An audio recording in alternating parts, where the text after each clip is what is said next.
¿Desde cuándo comienza la estructura de la teoría del caso? He podido escuchar en algunas oportunidades a muchos colegas que la estructura de la teoría del caso recién comienza en juicio. Es más, hay algunos que hacen mención, no comienza en juicio, sino que comienza desde el momento en que el Ministerio Público ha presentado su acusación. Tales conceptos, e inclusive otros, no pueden ser de recibo. La teoría del caso comienza desde el primer momento en que se toma conocimiento del caso. Es decir, si es que es un caso en el cual hay un detenido en la comisaría, desde ese momento ya comienza tu teoría del caso. Si es que es una denuncia de parte presentada por algún abogado litigante o un denunciante por algún cierto tipo de situación, desde ese momento ya debe de comenzar tu teoría del caso. Y todo tipo de actuación que vuestras personas deseen realizar, sea en ambos supuestos, siempre tiene que estar pensándose en juicio. No solamente en esa actuación, no solamente en ese momento.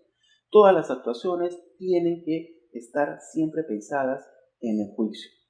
En nuestra realidad es evidente de que los abogados defensores van cambiando de un momento a otro.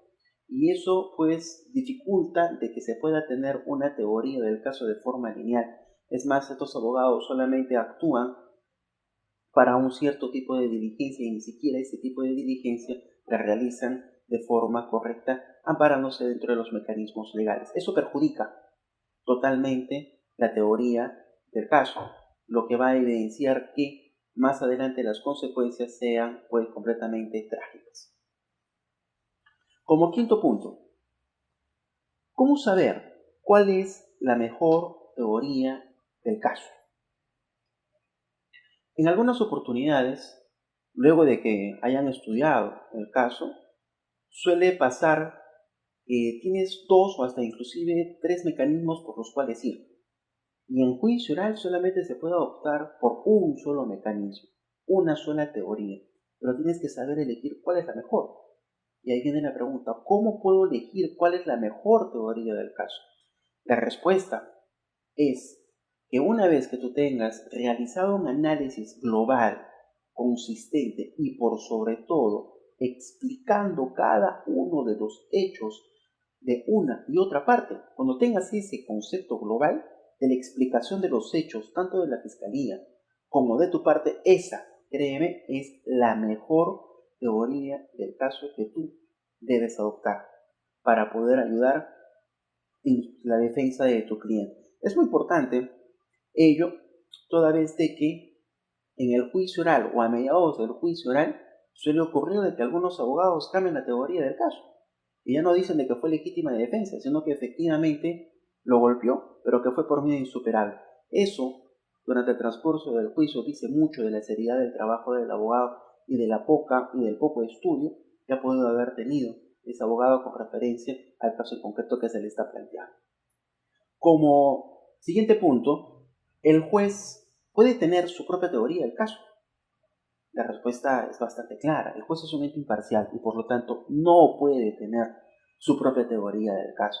El juez como ente imparcial es el árbitro en un partido de fútbol y él tiene que resolver de acuerdo a la credibilidad de la teoría del caso, tanto de la fiscalía como del abogado defensor, cuál es la más creíble, cuál es la más concisa para poder que pueda tomar una decisión al respecto.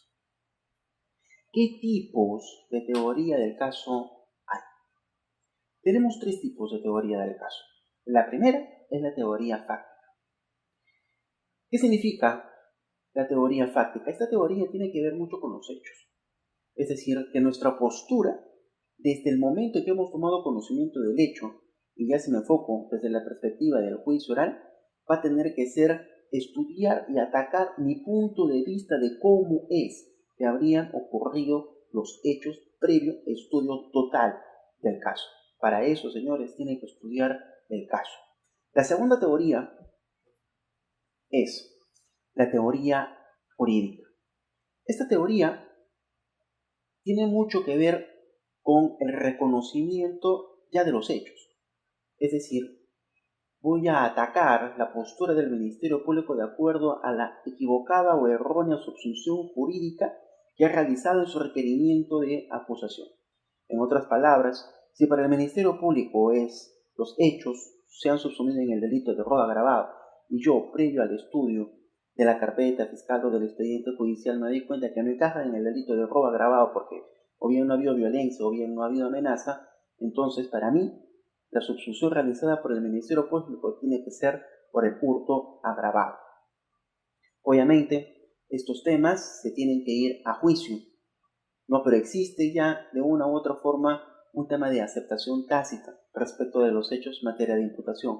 Entonces, que mi postura es solamente atacar la subsunción jurídica realizada por el Ministerio Público.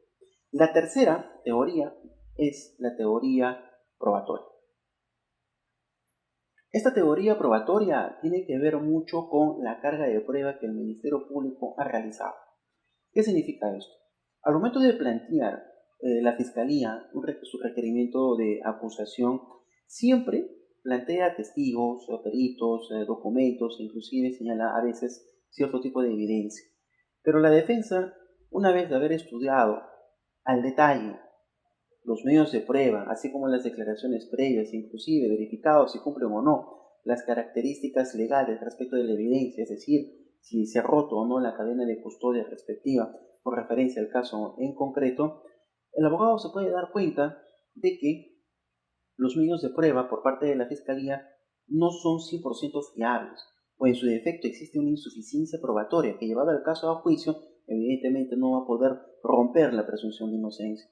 En este caso, la postura que yo voy a realizar como abogado defensor va a tener que ser: señores jueces, la Fiscalía por insuficiencia probatoria no va a demostrar ni tampoco destruirá la presunción de inocencia en vista que existe medios probatorios no solamente que van en contra de la ley, sino que son insuficientes.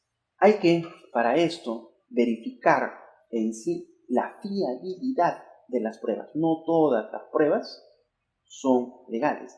Hay muchas pruebas que resultan ser no solamente ilegales, sino también hasta inclusive ilícitas. Y para poder llegar a eso tienen ustedes que tener cierto tipo de conocimientos también respecto a lo que es el derecho probatorio.